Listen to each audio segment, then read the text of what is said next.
بسم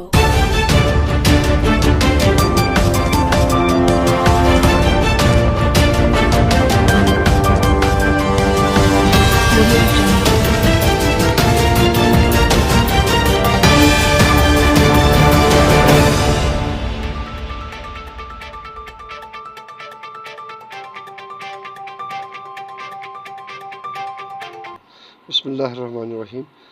مجھے بہت شکر گزاری کرنی چاہیے آپ کی کہ آپ نے اکثر بیشتر ہمارے مطالبات اور ہمارے جائز جو مطالبات ہے سرکار تک پہنچانے میں ہماری بہت سہایتا کی ہمیشہ، چونکہ پریس ایک ایسا مادھیم ہے جو عوام اور سرکار کے بیچ میں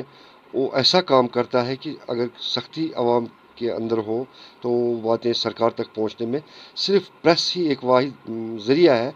جس سے سرکار تک وہ باتیں پہنچتی ہے. تو ہمارا جو بنیادی مسئلہ ہے پچھلے 4 سالوں سے جو ریاست کی اس سمے کی صورتحال تھی، جس کو نکالنے میں اور اس پٹری پر لانے میں ہماری طبقے نے بہت بڑا یوگدان دیا، بہت محنت کی، بہت جان فشانی سے وہ سارے وہ کام کیے جو سیلابی صورتحال کی وجہ سے جس میں خرابی آئی تھی. اس کے بعد 2016 میں جو لاک ڈاؤن کی وجہ سے اور جو معاملات یہاں اکثر بیشتر، چونکہ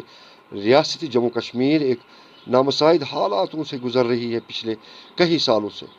تو ان نامساعد حالاتوں میں رہنے کے باوجود بھی ہمارا طبقہ جو ہے، چاہے وہ پلانٹ اونر ہو، چاہے وہ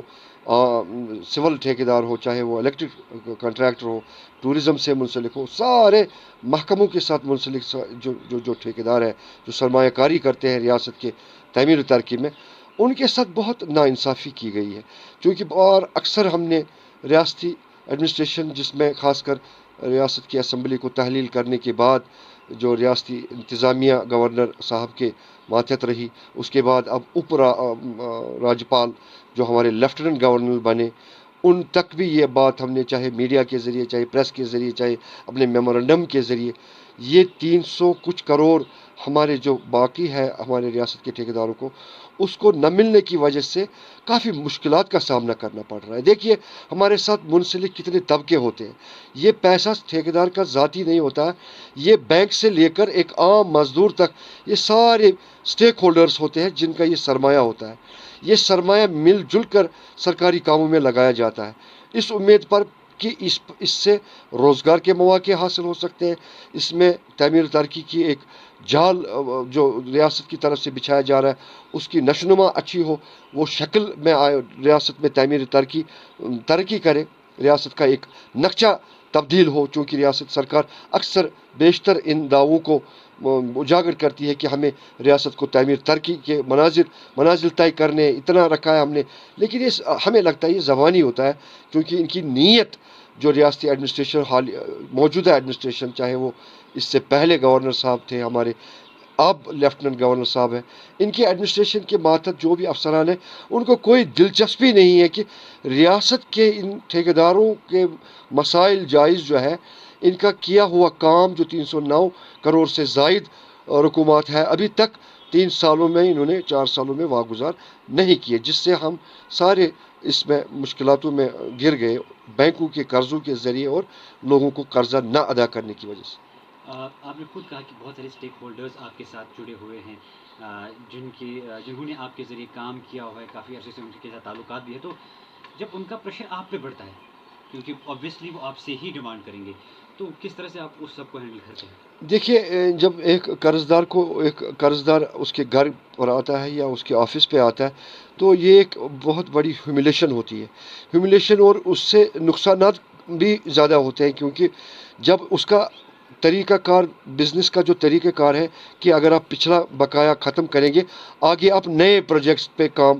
کر سکتے ہیں، لیکن ہمارا جو سرمایہ ہے رکنے کی وجہ سے ہم آگے اس میں کام نہیں کر پا رہے ہیں، کیونکہ ہماری ایلیویشن رک گئی، ہماری انہانسمنٹ رک گئی، بینک اب نئے قرضے نہیں دے رہا ہے، کیونکہ سرکاری بلند باغ دعووں کے باوجود جو اس وقت MSME میں انہوں نے رکھا تھا پرائم منسٹر آف انڈیا کی طرف سے کہ ہم ان کو کچھ سہایتا کریں گے، ٹھیکیدار طبقے کو کوئی سہایتا نہیں ملی، کوئی قرضے میں جو انٹرسٹ لگا ہوا ہے ہمارا وہ معاف نہیں ہوا یا کوئی نیا ایسا قرضہ آسان شرطوں پر نہیں ملا جس سے ہم اور کام ہاتھ میں لے سکتے تھے. یہ سارا ہمیں لگتا ہے سارا زبانی ہے. جو اسٹیک ہولڈرز جن کے قرضے ہمارے پاس ہیں ان کو ہم صرف تاریخوں پہ تاریخ دے رہے ہیں، یا تو وہ ہمیں ان کے نظریں ہمارے گھروں پر ہیں یا ہمارے جائیدادوں پر ہے جو ہمارے پاس رہنے کے لیے ہوتے ہیں گھر میں، وہی ان کو نظر ہے کہ ہم ان کو یہی لے لیں گے اگر یہ ہمارا قرضہ نہیں دیں گے. اب ہمیں آپ کے مادھیم سے، پریس کے مادھیم سے، اس چینل کے مادھیم سے ہم اپیل کرتے ہیں پرائم منسٹر آف انڈیا، اوپ راجپال جو ہمارے لیفٹیننٹ گورنر صاحب ہیں، ان سے ہماری مودبانہ گزارش ہے کہ عید کے سلسلے میں جو ایک مارکیٹ میں ایک چرچا ہوتا تھا، اس مہاماری کی وجہ سے آج کل بڑی پریشانی ہے، لوگ گھروں میں سہم گئے ہیں، لوگوں کے کمانے کے ذرائع ختم ہو گئے. اگر یہ پچھلا قرضہ ہمیں ریلیز ہو جاتا تو اس سے بھی بہت سارے سٹیک ہولڈرز اس میں ریوائول ہو جاتا مارکیٹ میں، کیونکہ وہ پیسہ سارا مارکیٹ میں جائے گا، کیونکہ قرضہ ہے لوگوں کا، اس میں لوگوں دکانداروں سے ہم نے مال اٹھایا ہے، بینکوں کو واپس پیسہ آئے گا، اور جو گاڑی والے ہیں، سپلائرز ہیں، اس سے ریوائول ایک آ جاتا ہے. اگر یہ پیسے ہمیں گورنمنٹ آف انڈیا یا گورنمنٹ آف جے اینڈ کے ہمیں ریلیز کرتی، اس سے ہم بڑے مشکور ہوتے. تو میں پھر ایک بار پرائم منسٹر آف انڈیا، اوپ راجپال، لیفٹیننٹ گورنر صاحب سے اپیل کرتا ہوں، جو ہاٹ مکس پلانٹ اونرز کے 309 کروڑ روپے واجب الادا ہے، کائنڈلی مہربانی کر کے آپ اس پہ نظر ثانی کیجئے، وہ ریلیز کروائیے تاکہ ہمارے مشکلات دور ہو سکیں.